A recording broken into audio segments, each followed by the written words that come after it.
In a classic movie, When Harry Met Sally, director Rob Reiner and screenwriter Nora Ephron decided, in a genre-bending twist, to intersperse the very clever and romantic plot with interviews with real-life couples. They ultimately decided to nix the idea of using real couples and decided to use trained actors, but they describe in the director's cut, I'm a fan, I've even seen that version, that they used the real life stories from couples and rewrote the plot and decided then to give those discussions to real life actors to narrate. The point that comes across, though, is the same. Every relationship has elements that are full of humor, pathos, charm, awkwardness, and every relationship is unique and yet very similar. Now, if you've seen that movie, I want you to imagine Yaakov and Leah sitting on that couch describing how they've met, or David and Bathsheba. I mean, can you even imagine that discussion? What led them together? What their initial relationship was like? Is the interview charming or awkward, depressing, uncomfortable? Well, actually, the satirical and highly controversial Israeli comedy show Hayudim Ba'im actually did this. And there were actually demonstrations in the streets of Israel basically demanding that the show be taken off of the air because of the completely disrespectful and mocking way it presents characters in Tanach. And I think this episode underscores something important that I would like to talk about with you who've joined me this afternoon during this very difficult time in the middle of the day, which is our sense of discomfort at relationships in Tanakh, the way that Tanakh presents our role models, our patriarchs and matriarchs. Where does that sense of discomfort come from? Who decides that a relationship is uncomfortable? And is that an objective description? Who is the objective arbiter of that? Is my sense of discomfort a product of my 2022 social environment? Or is my sense of discomfort because these relationships are dysfunctional and uncomfortable? Now, if it's the former, then it's this painful acknowledgement of this like gap in relevance. Then Tanakh is just not relevant because I'm coming from a completely different social context. And that's this heartbreaking, I guess, reality to be able to say that I can't learn anything about relationships in my own life from the relationships of Avram and Sarah, from the relationships between David and Bathsheba. Now, if it's the latter, if it's that these relationships are so broken and are so dysfunctional and are so uncomfortable, then I question why these are our leaders. Why are these people our patriarchs and matriarchs? And so what I'd like to do with you over the next hour is explore together how the presentation in Tanakh of these relationships is actually quite purposeful. And that I'd like to engage with that discomfort instead of pushing it aside. And I would like to internalize and not externalize that sense of discomfort. I don't want us to view their relationships as their relationships with no bearing and no relevance on our own relationships. And I'd also like to understand why I think these people are our heroes. I'm going to be centering this talk around two relationships and dividing the talk into two parts. During the first part, we're going to explore Avram and Sarah's relationship. And during the second part, we're going to explore David and Bathsheba. And you can see all of the sources, the primary sources that I'll be referencing are in the PDF source sheet that you can access. It should be on your screen. What I'd like to do, and these are my goals for the next hour, is explore how there are different societal norms, but it's way beyond having radically different societal norms. Yes, it's true that men do not take multiple wives during our in this day and age, but that doesn't mean there isn't anything relevant we can learn from their relationships. I'd also like to emphasize it is also beyond we're just dealing with strong personalities who had very difficult and complex life missions. I'd like to emphasize that what we are dealing with, especially when we explore the Avram and Sarah relationship over the first part of our talk, is that we're speaking about these relationships in context of their divine missions, in context of what does it mean to partner with Hashem in order to make that your life's mission, in order to make Hashem's name great in the world. And so with that, I invite you to turn to the source sheet or just listen along as we explore our first introduction to Avram and Sarah in Tanach. Avram immediately is introduced in the context of the story of Migdal Bavel, the Tower of Babel. And it's a fascinating story in its own right. It is unclear was so sinful. Sorry about that. It's unclear what exactly was so sinful about that society in their desire to cluster together and create their own city. It is also unclear what was so sinful in their desire to build a tower to the heavens. It is unclear why Hashem decided that he needed to disperse them and disperse their language. And it's unclear even if Hashem's reaction is really a punishment. But what is clear is that the motive of their society is to make a permanent mark on the world. And that permanent mark is meant to be for themselves. You see that if you're following along with the source sheet in source number 1, Bereshit, Perek Yud Aleph, Pasuk Dalid, Na'aseh lanu shem. Let us make a name for ourselves. They crave this sense of permanence. But this story is a satire because Hashem's ability to scatter them effortlessly as one would scatter a tower of wooden blocks really emphasizes that the original society of Bavel really is ephemeral, right? What they thought was a permanent empire and a permanent mark on the world can just be easily scattered by Hashem. And so what we learn from the story of Migdal Bavel is that it is foolish to think you will achieve a permanent mark on the world through simply your own accomplishments. In contrast to that, we're introduced to Avraham, whose life is punctuated by intermittent wanderings, pitching tents instead of building cities with walls and towers. And in fact, by juxtaposing Avram's introduction and Avram's birth to the society of the story of Migdal Bavel, we're emphasizing that Avram's mission in life is to create a name for Hashem and not a name for himself. And that by doing so, that is how he will ultimately create a name for himself. But the Torah, it's almost like it's in this massive hurry to introduce Abraham and Sarah to us because it leaves out some very important details. In the very next parsha, Parshat Lech Lecha, Avram is chosen by Hashem for this amazing mission, and Sarah is chosen as well. But it's almost like in this hurry to just finally tell the reader, here is Avraham Avinu, here is Sarah Imenu, it leaves out why they were chosen. And this question of why were they chosen for this grand mission of Lech Lecha is completely not included in the text. Now, there are famous midrashim. I'm speaking about, of course, the famous midrash of Avraham smashing the idols, perhaps inspired by other stories in Tanach, perhaps by Gidon.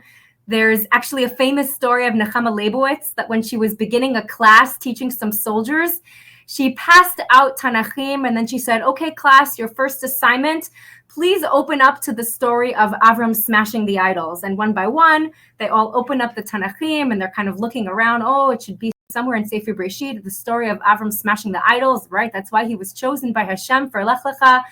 And one by one, they all get the joke. They all kind of get it, right? It's a midrash. It's not in Tanakh. But one soldier, in a fit of rage, throws his Tanakh down on the table and says, the Tanakh I had when I was a child had that story. Your Tanakh is missing this. And of course, this story, I'm sure not every detail is true, as certainly as I told it.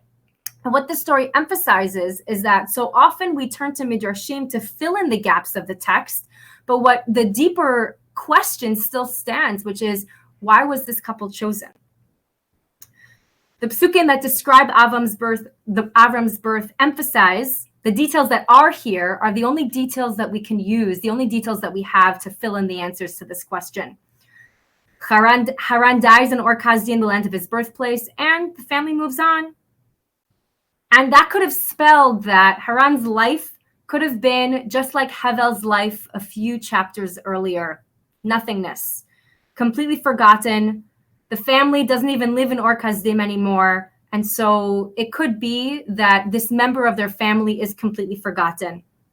But what the family does here is something fascinating.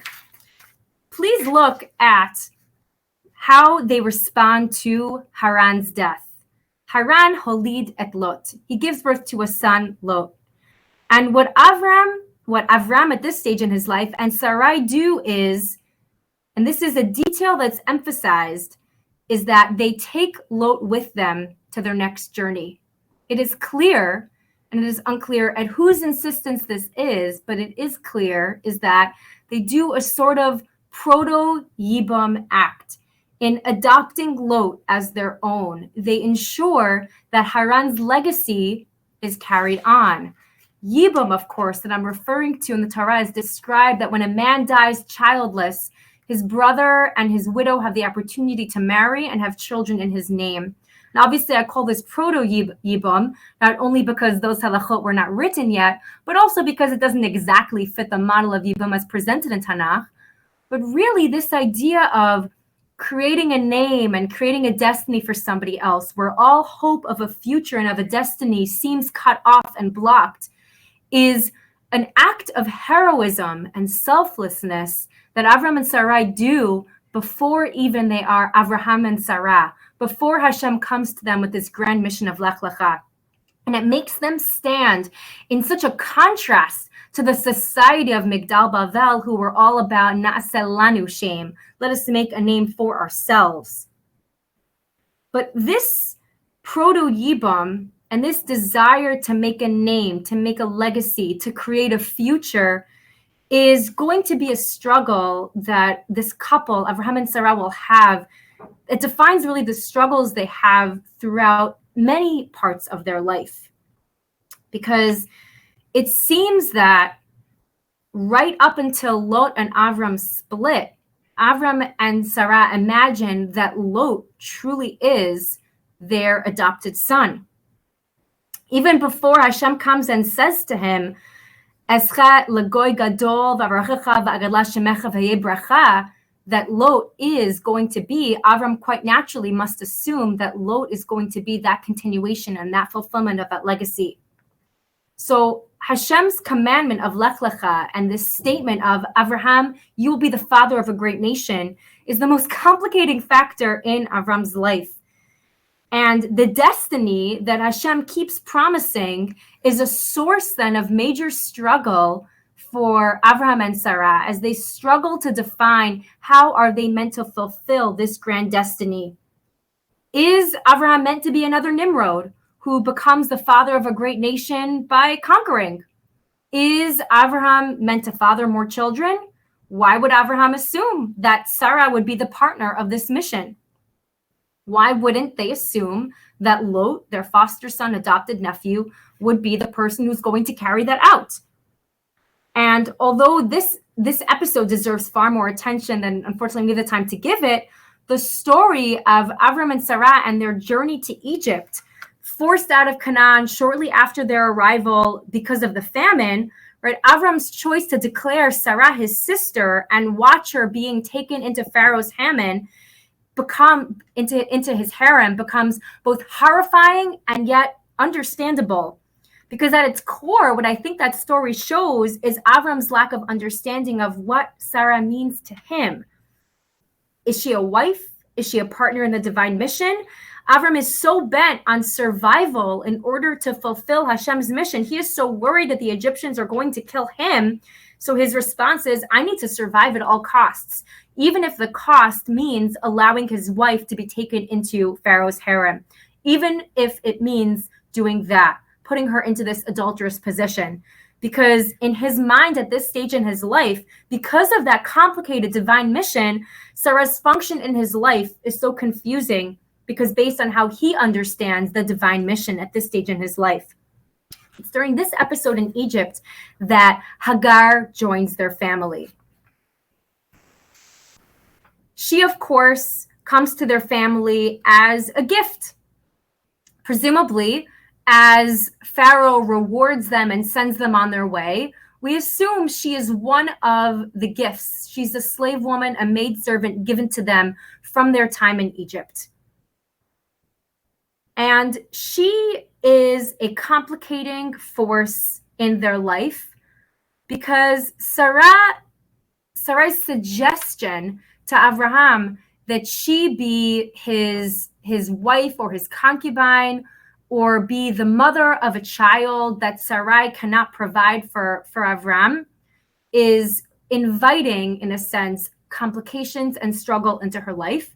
But I must point out, as we explore these psukim, Sarah is also selfless in her desire to enable Avram to fulfill this divine destiny, even while it means inviting a complicating factor in her relationship with Avraham.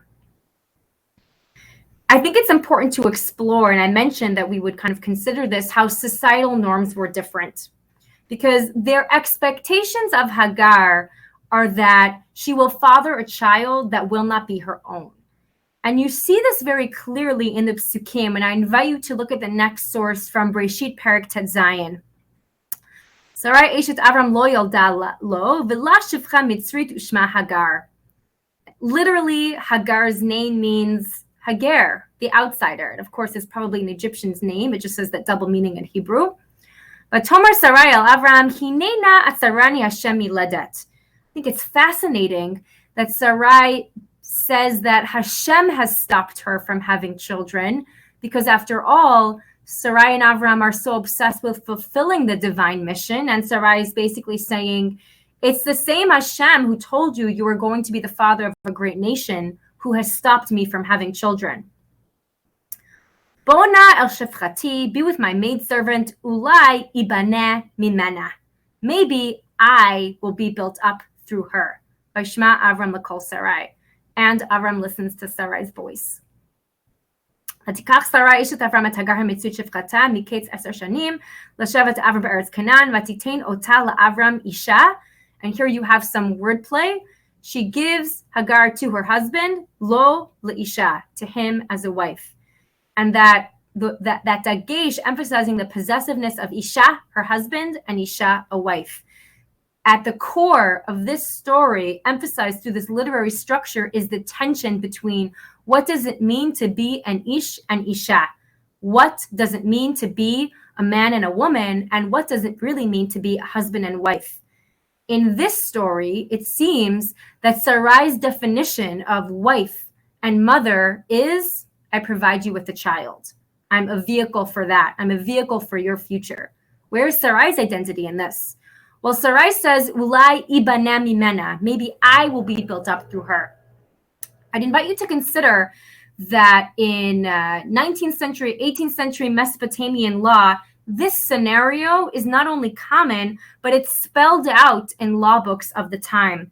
For example, quite famously, the Code of Hammurabi, 18th century BCE, says, if a woman gives a female slave to her husband and she has borne them children, and later the female slave claimed equality with her mistress because she bore children, her mistress may not sell her.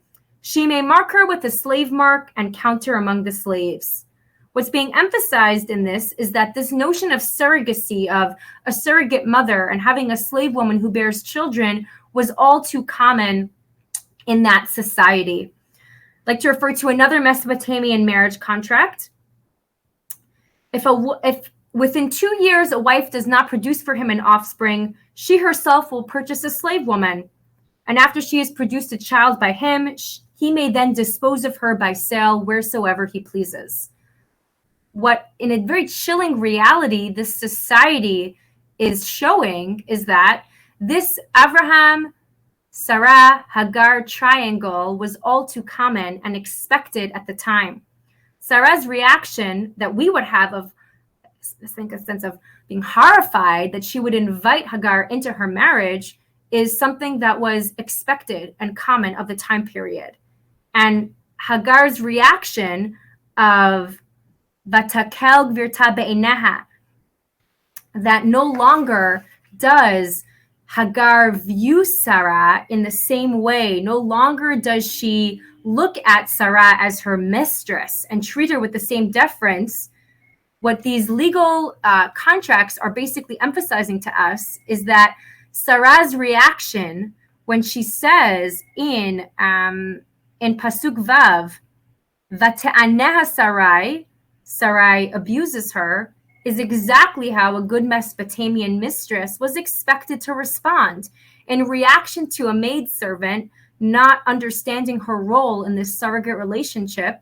Sarai's actions are justified in the context of her society because Hagar's child is really meant to be a child for the master and mistress. After Hagar gives birth to the child, in Mesopotamian law, they are free to sell Hagar and keep the child as their own. And so Sarah's reaction of the abuse of Hagar is, in a sense, justified and understandable for that society. It's surrogacy in this context is expected, legal, and for the most part, the three of them understood the relationship expectations from the get-go. Might even say, what choice did they have? In the previous chapter was Brit Ben Abtarim, and Hashem says to Avram, you're going to be the father of a great nation. Sarai is enabling that reality to come. Sarai is still barren. They're doing their hishtadlut to ensure Ritzon Hashem. And some commentaries understand Sarai in that vein. But that's not what Ramban says. Ramban says that Avram and Sarah sinned in their treatment of Hagar during this episode.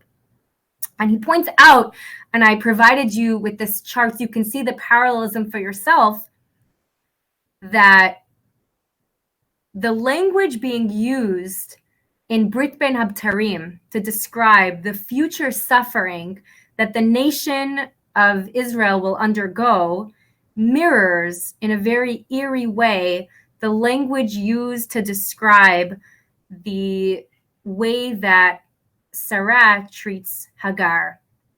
You can see in Breshit Perek Tetvav on the left, Hashem says to Avram, Ger yezaracha be'eretz lo lahem. Your descendants will be a stranger, a foreigner, subservient, completely without friend, completely without champion in a foreign land. V'avadum ve'inu otam arba einot shana. And they will endure suffering and slavery and inu or inui. They will endure not just suffering, they will endure slavery and the deepest level of subjugation for that period of 400 years. And when you have that in your mind, and then in the very next chapter, you're reading about who Hagar is. She is Hagar, right? She is this foreign maidservant from Egypt. She is Hagar HaMitzrit. That title is repeated. And she is this stranger in the land of Canaan. And the language being used to describe how Sarah puts her back in her place is Vate'aneh. She forces her to endure the suffering that Bnei Israel will one day be forced to suffer through. But there is no overt criticism in these passages. In fact, later on, when Hagar returns pregnant and later has Yishmael, and Sarah champions that they be kicked out of the home because of the influence that they have, Hashem champions Sarah's voice. But you see how Sarah's view of this new life and Hagar's role, Sarai thinking about how her status is going to change and not really about the destiny of what this future child means, shows that perhaps Avram and Sarah might be making a similar mistake to the society of Migdal Bavel, and that the relationship conflicts and the discomfort that we might have with this marriage and this relationship is because of trying to understand what divine destiny means when all you have in front of you is trying to build a family life in order to create that divine destiny. They make a similar mistake to the society of Migdal Bavel in imagining that Hagar's existence is just going to be negated in this equation of their marriage.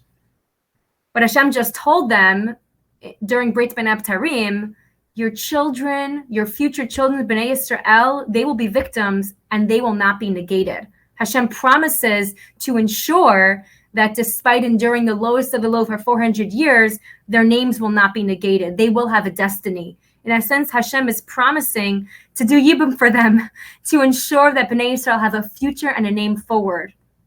And yet Avram and Sarah heard that, but don't really understand what that means on a practical level. So Hagar is eventually banished from their home. And Hagar, you might remember, is given the ultimate gift from Hashem, which is that Hashem promises her, your child will be born, you will have a future destiny, he will be a great nation. And I think this parallel language really emphasizes that being stripped of one's identity is the ultimate abuse of somebody, and Bnei Israel will undergo that. That is part of our national story. Through that lens, to label then the Avraham-Sarah relationship as just, oh, this is awkward, this is uncomfortable, is, I think, just such so undersells, or really doesn't really hit to with the sensitive way what's really going on here, right? To be able to say something callously that I've heard people say, wow, those avot sure needed therapy, it really doesn't capture what's going on here, because we can't just ignore the factors that led to those tensions and shape them as a nation. And this mode, I think, of looking at relationships in Tanach, of understanding, considering how Hashem's mission can complicate a person's day-to-day life, I think this is a useful tool to understanding other relationships that we're not going to analyze together. For example, think about the relationships between Yitzchak and Rivka, Yaakov, Leah, and Rachel, and how viewing the complications and the tensions in those relationships as a struggle to understand what is divine destiny and what is my role in ensuring that destiny is carried out. What does it mean to be a husband and a wife? What are my responsibilities to each other? And what does it mean to be a father or a mother? What are my responsibilities to the next generation? What are my responsibilities potentially to generations to come, hundreds of years into the future? By viewing the tensions in those relationships as a function of that divine destiny, I think we can understand how complex and difficult it must have been for them. And that's another way, I think, to appreciate just why it's so important that Torah present these relationships without a sense of overt judgment, so that we're able to understand the complications that a divine destiny can provide in someone's life.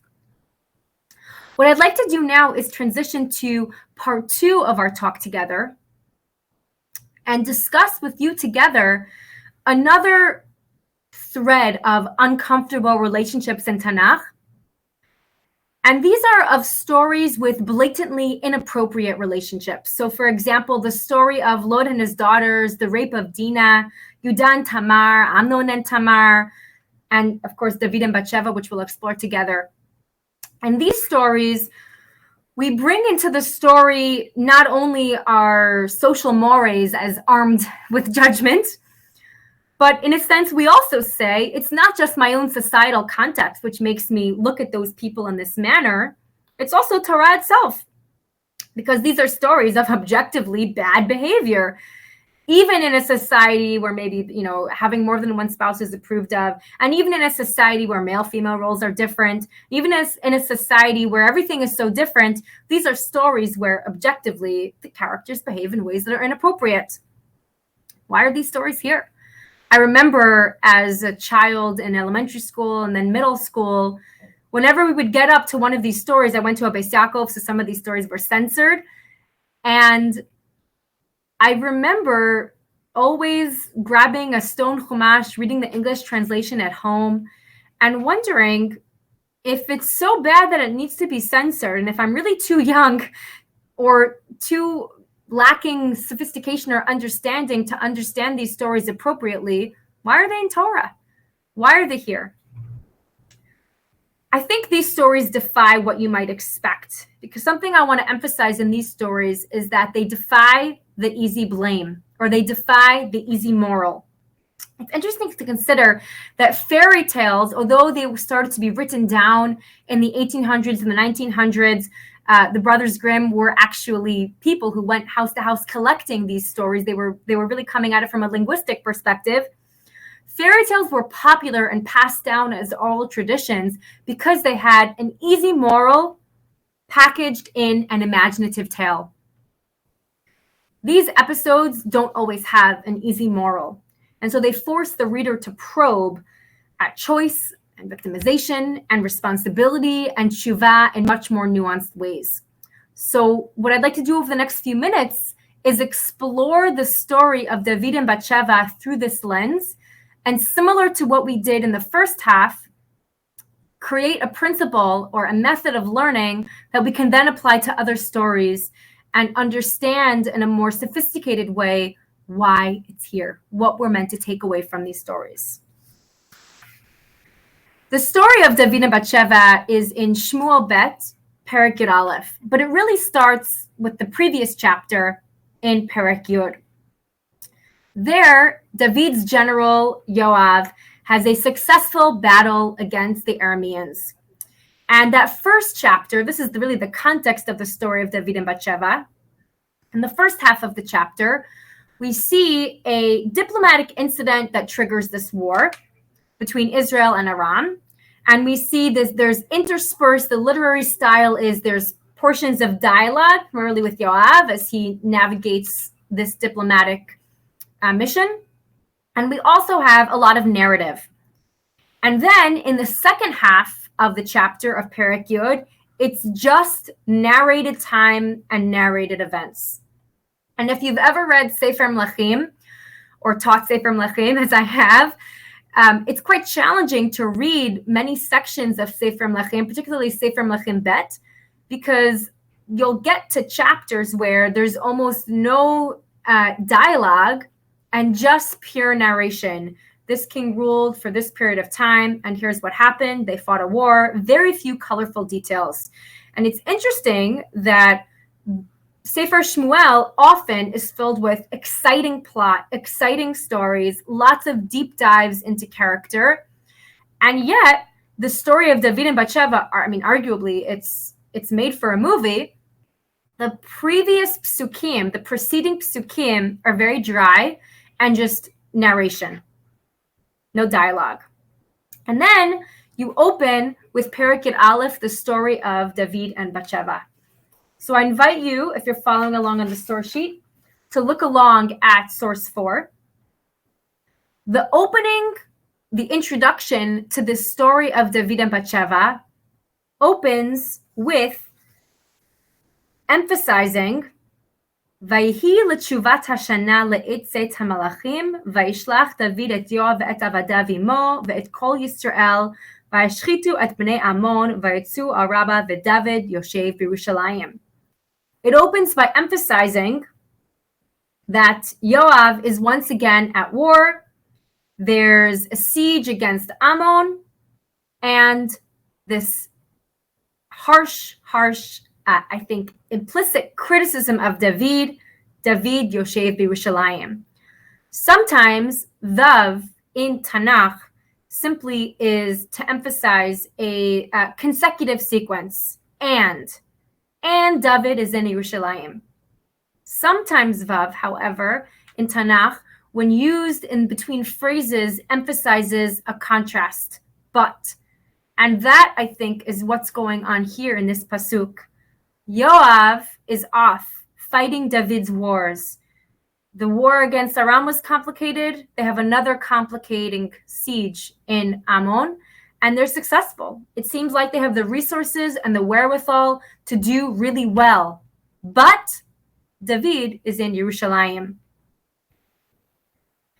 Just like the story of Avram and Sarah was part of a larger narrative and a larger context, David's story is also part of this much, much larger story and larger context. David is in his palace while his soldiers are on the front lines fighting. He sees Bathsheba leisurely bathing on the roof while he himself is off leisurely on a night stroll on the roof. And during that whole time, you're meant to imagine his soldiers, his men, his boys are off fighting.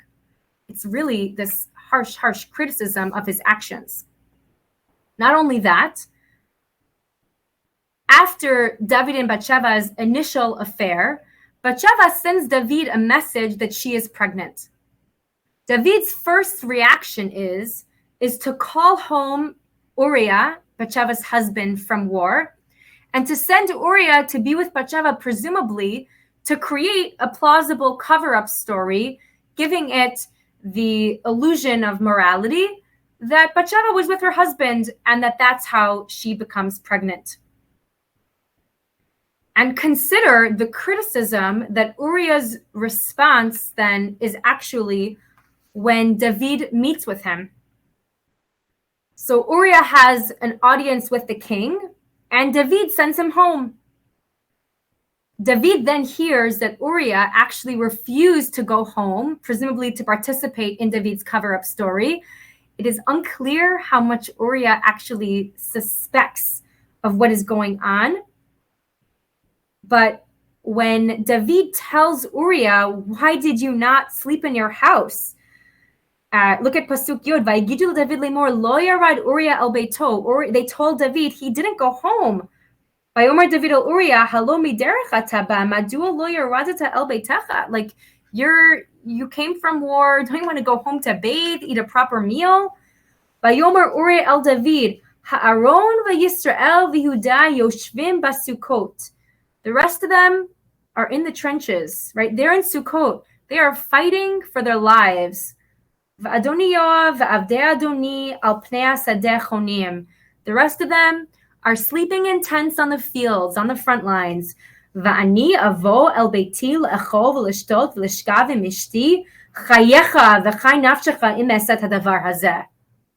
you want me to go home to eat and to drink and to be with my wife? And he uses this language of whenever people in Tanach say Chai Hashem, it is a statement of the utmost seriousness. You want me to go home? The way he says this with repugnance.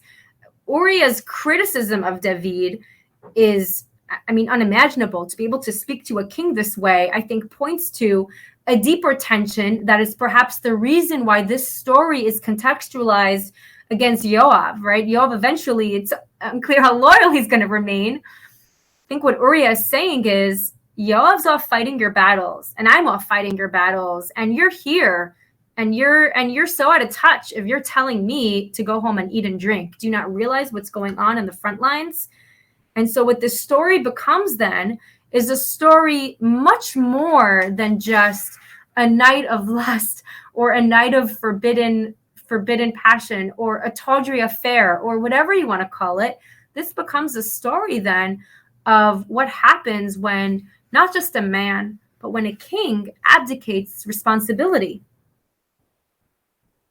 Chazal have a famous statement about this episode of David and Bathsheba, right? This affair.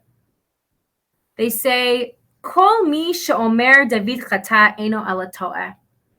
Whoever says that David sinned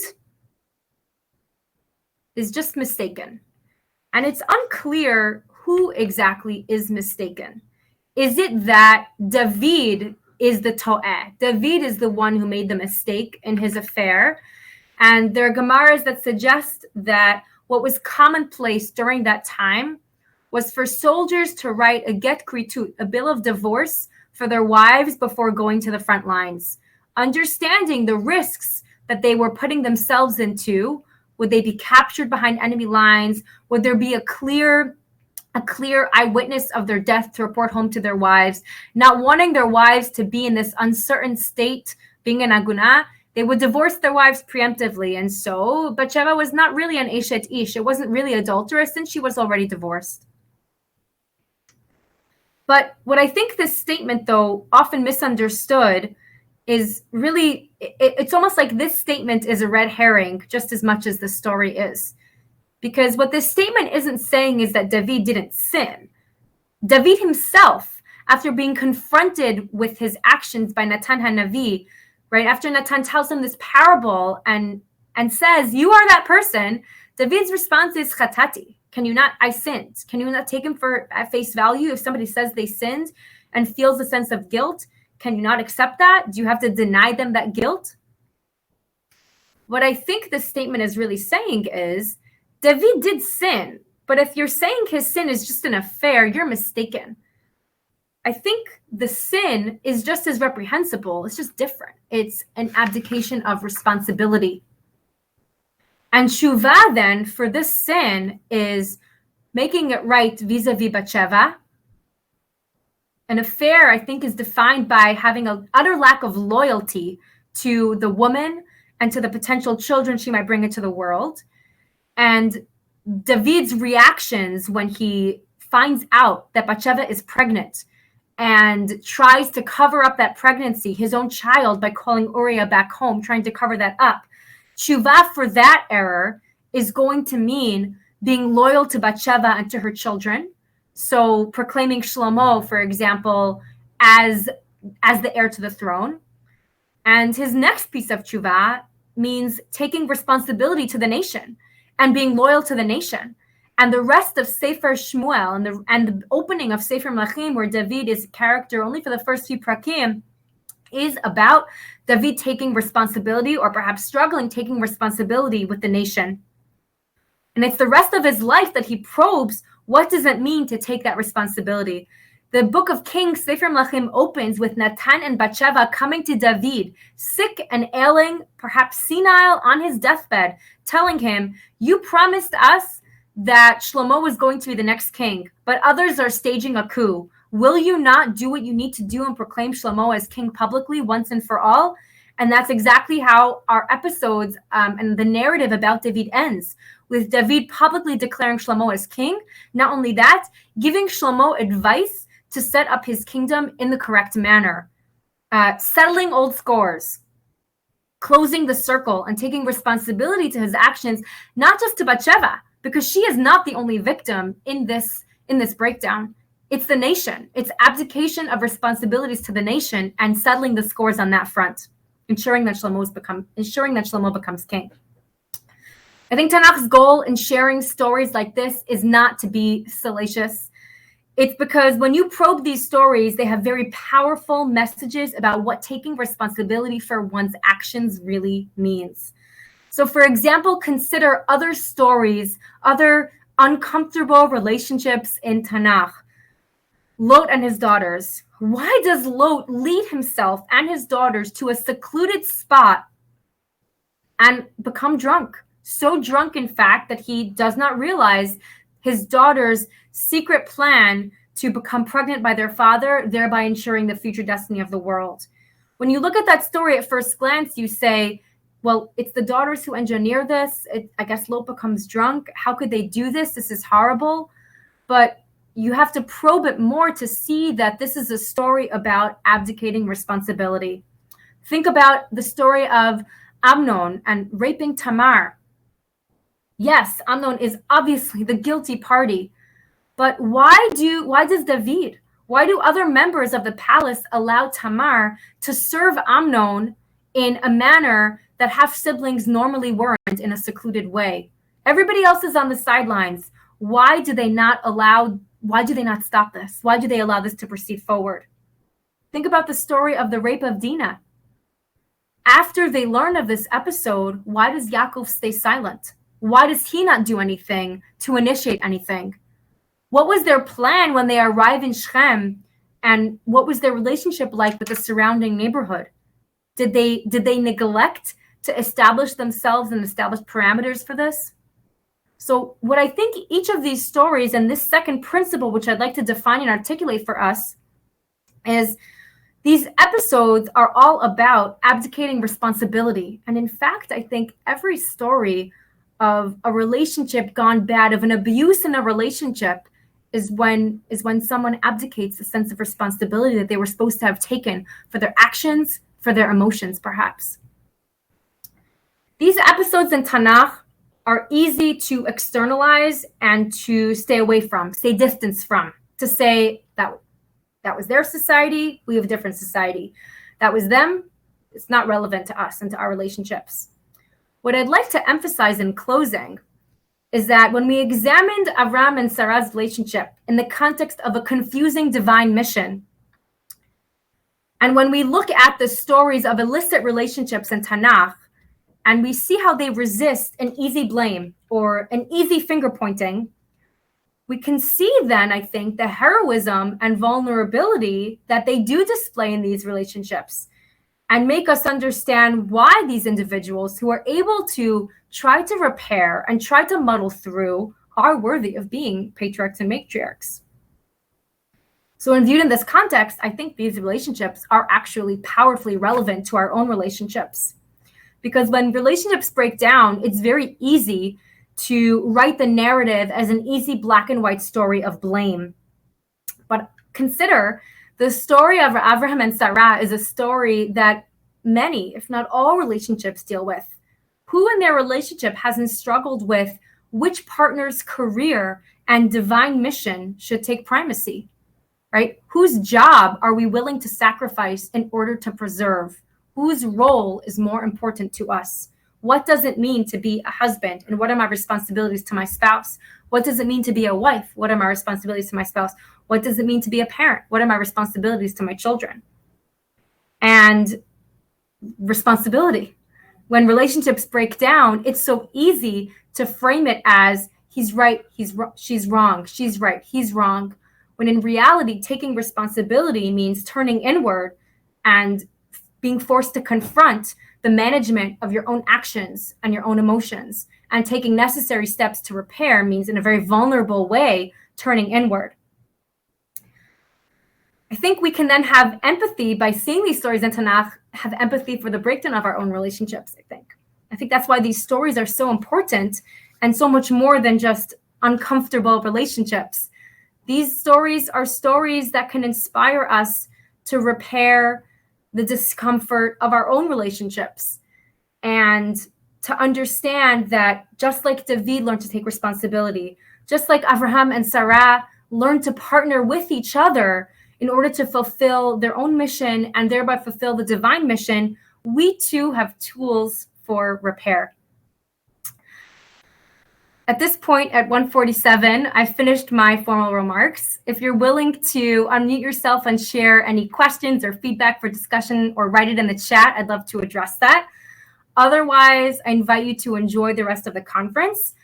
I myself will be speaking again this evening at 9 p.m. on the topic of miscarriage and pregnancy loss, along with Dr. Nadie Fox, Dr. Amy Barron, and Reva Judas. And if you're signing off now, I'd just like to thank you so much for coming. Have a lovely day. I welcome any questions or comments in the chat.